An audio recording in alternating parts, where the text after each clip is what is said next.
All right, hello. Hi, everyone. Welcome to the third video lecture in the Unwrapping Plastics series. This lecture will cover the approaches to plastic pollution management and challenges associated with these approaches. Previously, we covered the relationship between plastic production and climate change, as well as the impacts of plastics on people and planet. This is a series, so I would recommend checking out the first two videos if you haven't already seen them. My name is Andrew Jarvis. I am the current public education and outreach intern for the Monterey Regional Waste Management District. And this lecture falls under the Unwrapping Plastics umbrella. So in addition to these video lectures, we've written a series of blog posts online. Those are available on the district website. I'll put a link in the description so you can access them. The blog posts expand upon the ideas introduced in the video lectures, so I would recommend checking them out. So we'll start with this lecture. This is covering the challenges and approaches associated with plastic pollution management. And to introduce the challenges portion, I like to have a little discussion. This is much more awkward when it's just me talking to my computer, so please bear with me. So I'm just going to pose a question here and then pause to give you time to think about it. And you can feel free to pause the video if you want to make a list or think about it a bit more. So the question is, what barriers exist to plastic pollution management?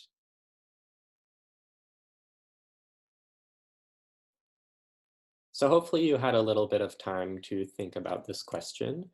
And so when we're evaluating the challenges to plastic pollution management, we're thinking about what makes management difficult. The first challenge is ambiguous responsibility. This is responsibility for production, disposal, and pollution. So with production, plastic is produced in different amounts in different geographic regions. And plastic goods are often consumed in areas that are different from where they were produced. So plastics cross international boundaries. And for disposal, who should take responsibility for disposal? Should that fall on nonprofits, on waste pickers or waste workers? Should it fall on consumers or governments? And finally, with pollution itself, who should be responsible for managing the pollution and for addressing pollution, especially when it crosses into international waters? Second is the uneven geography of waste. Again, waste is a global crisis with acute local consequences. Plastic pollution is a global crisis with acute local consequences. So plastics do not affect people the same in different geographic areas. And this means that different regions will have different relationships with plastic pollution and differing impacts of plastic pollution. So management needs to take into account this geographic variation. There's also low waste collection rates. This is as low as 39% of waste is collected in low-income countries. And this is really a challenge because it can push people towards open dumping. And associated with low waste collection rates is a lack of infrastructure. And so infrastructure can include landfills or incinerators, and incinerators are problematic, but we'll cover that later, and also recycling systems. But what you see where there's low waste collection rates and a lack of infrastructure, different actors take responsibility for waste. In low-income countries, this primarily comes in the form of waste pickers and other waste workers who operate in the informal sector. And then finally, there's the systemic nature of the crisis. So again, plastic pollution is a result of social and economic systems that prioritize wasting and consumption, namely capitalism. And the flow of waste at the global scale is in part informed by existing power structures, so colonial power structures. So now we're going to talk about the approaches to plastic pollution management. First, we'll cover plastic alternatives, then recycling, landfills, open dumping, incineration, top-down approaches, so local, national, and international policy, and then bottom-up approaches, so policy and practice. So we're going to start with alternatives to single-use plastics. This is an example of a bamboo toothbrush that is marketed as being very sustainable, but when you go onto the website and you look into the description of the item, you'll see that it's made from nylon bristles. And at least this company is being transparent about it, but it's really important to take note of where the materials are sourced from for the items that you purchase and to be a discerning consumer. These nylon bristles are sourced from Dow DuPont, which is again one of the most powerful petrochemical processing and manufacturing companies in the world. And this means that when you buy these sustainable bamboo toothbrushes, you're indirectly supporting Dow DuPont.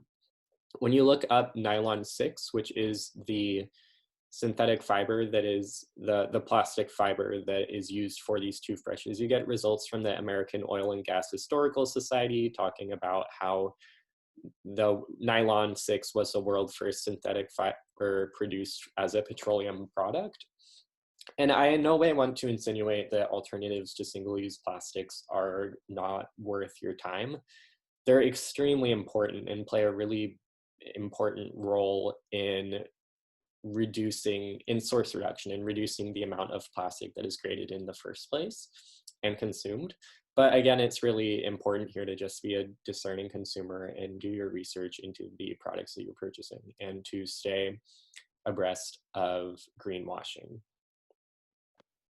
All right, so the second main approach to plastic pollution management is recycling. I really want to emphasize here that recycling is not the solution to the plastics crisis. Again, only 9% of plastic is recycled in the US, and less than 1% of plastic has been recycled more than once. Recycling places an emphasis on individual responsibility. So recycling puts responsibility fully on consumers and governments instead of on producers. And recycling is also promoted by the plastics industry. The Keep America Beautiful campaign is an example of this. It's a very well-known anti-litter and anti-pollution campaign, but it was founded by different leaders in the packaging and plastics industries. And the Keep America Beautiful campaign is an example of greenwashing. Again, it places responsibility fully on consumers, where it's our responsibility to clean up our litter.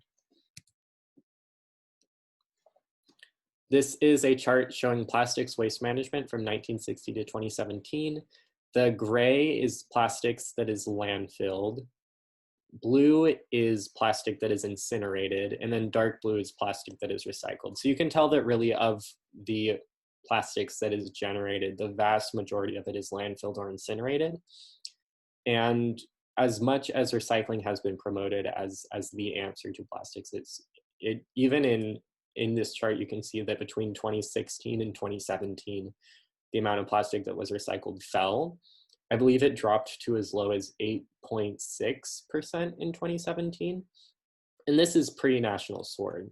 So National Sword went into effect in 2018. And again, National Sword is the Chinese ban on imports of recyclables, or the imposition of really strict standards for import of recyclable items. And post-National Sword, what we see is that a lot more plastic was landfilled and incinerated because the US recycling system was predicated on the assumption that China would continue to accept our exports of plastics and other recyclables. So next is incineration.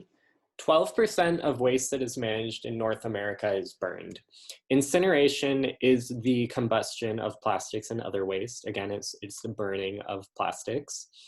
And incineration is associated with a host of environmental problems. So there's health impacts of the air pollution, debris, and leaching of toxic chemicals despite filtering of emissions. I put filtering of emissions in quotes here because the scrubbing systems that are used to scrub the emissions that come from incineration facilities are not always capable of truly scrubbing all of the toxic chemicals and debris from these emissions.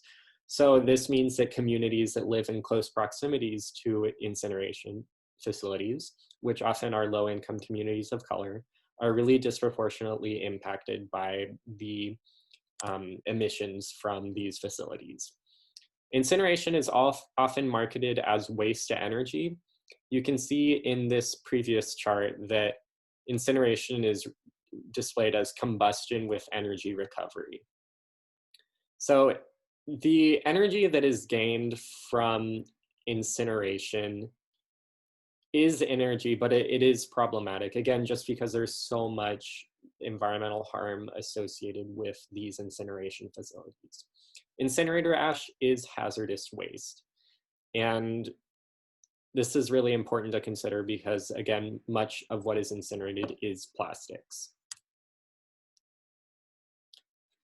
And in the post-National Sword era, the amount of waste that has been of plastics and other recyclables that have been incinerated has increased. The title of this article is Moment of Reckoning, US Cities Burn Recyclables After China Bans Imports. So again, coming back to the idea that in the post-National Sword era, the global recycling system has really had to adjust to accommodate for the fact that the global north recycling system was created under the assumption that China would continue importing plastics and other recyclables. So Chester, Pennsylvania, which is where the largest incinerator facility in the US is located, Chester is 74% Black and 33% of the population lives below the poverty line. So incineration is very much an issue of environmental justice. So the fourth approach is landfilling. This is an image that I took at the Monterey Peninsula landfill, which is located at the Waste Management District. This is Black agricultural plastic that is being landfilled. So plastic film is not recyclable, and this plastic, it has to be buried because it can't be recycled. And if you haven't been to a landfill, I would recommend checking one out. They're really interesting and honestly kind of horrifying just to see how much waste is dumped and then buried. And the main issue with landfills, aside from methane emission from decomposition of organic materials in the landfill, methane is a very powerful greenhouse gas. The main issue with landfills is that they have a max capacity. In many major cities in the United States and elsewhere around the world, landfills are nearing capacity or are already at capacity. So landfilling is not the solution to plastic pollution, and it's really a short-term response. So next is open dumping. Open dumping comes back to the idea of waste distancing. So if you're not in a place where you can distance yourself from the waste that you produce and that others produce, and if there's low waste collection rates, or it's otherwise difficult for you to access waste disposal infrastructure, often your away ends up being in your community. So it could be out on the street, or it could be at a dump site where the community disposes of its waste. Open dumping rates vary by region. In North America, the rate is 0%, but I really want to emphasize here that even though it is 0%, even the Monterey Peninsula has a really significant problem with open dumping. This is a photo of an illegal dump site near CSUMB that was taken in February of 2020. And the Waste Management District does have an illegal dumping and litter abatement task force that we have to address the issue of open dumping. But I just really want to make it clear here that even though North America has a 0% open dumping rate, its illegal dumping is a really significant problem here. So it ranges from 0% to 69% in sub-Saharan Africa and 75% in South Asia. Again, coming back to this image of elephants in an open dump site. So dumped waste is often burned. Again, if you're having to dump your waste openly because there's low collection rates or because there's a lack of waste management infrastructure, once the recyclable materials have been picked out of the waste, or sometimes before they've been removed from the waste, it's often burned. And again, this is coming back to the idea that if your away is a plot of land in the community, or if it's just the street outside of your living area, then, and it's not being collected, then there's nothing else to do with it aside from burn it. Next, we're going to talk about top-down approaches to plastic pollution management. So this will be focusing on policy. So 127 nations have banned or taxed plastic bags. This is quite impressive, but the issue with this is that these bans or taxes don't affect other single-use plastics in the vast majority of cases. There's a geography of policy that has developed. So developing countries are more likely to ban plastic bags, while developed countries are more likely to tax them. There's two main supranational examples of plastics pollution policy that has been developed. The first is a European Union single-use plastic ban by 2021. This ban will be really interesting to see how it develops over the coming years. In addition to plastic bags, the European Union ban covers styrofoam containers, disposable utensils, as well as cotton swabs and other smaller plastic items. There's also the May 2019 amendment to the Basel Convention. The Basel Convention is a treaty on the trade of hazardous waste. The May 2019 amendment stipulated that the import of plastic waste must be approved by governments prior to being imported. And this was in response to the post-national sword flows of waste. And by extension, this amendment implied that plastics are hazardous waste. The most prominent national level bag or single-use plastic bans are from Rwanda, Kenya, and Canada. Rwanda and Kenya have the most intense plastic bag bans that exist and are both really interesting. Rwanda's went into effect in 2008, and Kenya's went into effect in 2017. And in both cases, there's fines upwards of $1,000 if you're caught with a plastic bag, if you're caught distributing plastic bags. And because of this, black markets have developed in both countries where plastic bags are smuggled into the countries. These bans disproportionately impact the lowest income members of society and shopkeepers who rely on plastic bags as the cheapest means of transporting materials. Canada is developing a national level single-use plastic ban, so watch for how that develops. And the issue with these bans, again, is that they typically place responsibility on individuals to refrain from distributing or carrying plastic bags, but they don't address the high levels of production. Post-national sword bans on imports, we've seen a popcorn effect. Because China banned the imports of recyclables, it moved those recyclables that were previously being sent to China had to be sent elsewhere for processing because, again, the global North recycling system was predicated on the assumption that China would continue accepting its recyclables. So if they can't go to China, they have to go elsewhere. So first they went to Thailand. In Thailand in 2018, imports of plastic waste increased by 1,000%.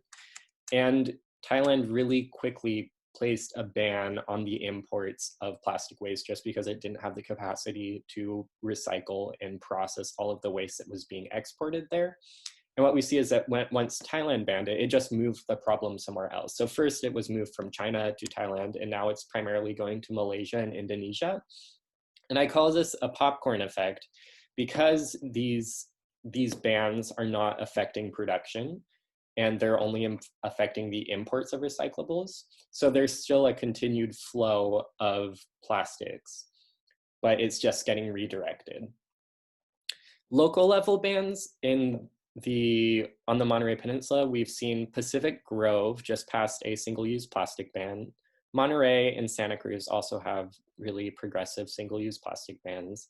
Carmel and Seaside are in the process of developing bans, so hopefully those are passed. And the main point here is that production and therefore consumption can be reduced through effective policy that reaches across sectors. This policy must prioritize source reduction, which is reducing the amount of plastics that are created at the source, so the plastics that are produced, and also the source of plastics that are consumed. And extended producer responsibility is a way to hold producers accountable for the waste that they create. And extended producer responsibility often, it places more responsibility on consumers in the process of disposal. So lastly, in terms of bottom-up approaches, so this includes policy and practice, NGOs play a really important role in advocating for and influencing policy development, as well as educating people about the plastics crisis. A couple examples of this are Plastic Pollution Coalition, the Global Alliance for Incinerator Alternatives, Communities for a Sustainable Monterey County, Post Landfill Action Network, and Save Our Shores. I'll put links to the websites for these orgs in the description. And waste picking is also extremely important, especially in areas that have low waste collection rates and low formal waste collection rates and a lack of waste management infrastructure.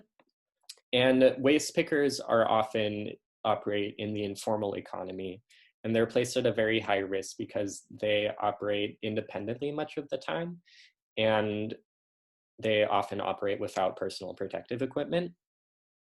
And so social inclusion of waste pickers refers to the inclusion of waste pickers in the formal economy. And so this can take place through payments for collection and unionizing. Unionizing has been shown to be very effective in fighting for more rights for waste pickers. There's also social movements, which are extremely important when it comes to changing the culture that we have surrounding plastic consumption. So social innovation happens through networks and scale of action. Scale of action refers to how through networks, as knowledge spread, more impact is able to be affected. An example of this is a zero waste movement, which is very, very important in terms of educating people. And then finally, education. The Monterey Peninsula, or the Waste Management District, has a recycling app that we developed together with Salinas Valley Recycled. What Goes Where is an example of a bottom-up education project. With this app, you're able to you enter your zip code and you search for an item, and it'll tell you if it's recyclable or if it should be disposed in a trash or if it's hazardous waste. And yeah, so that's the end of this presentation. Up next, we'll be covering the solutions to plastic pollution, so looking at local communities and beyond. Thanks for tuning in again. As always, if you have any questions, please email me. My email is adjarvis@ucla.edu. And yeah, thanks.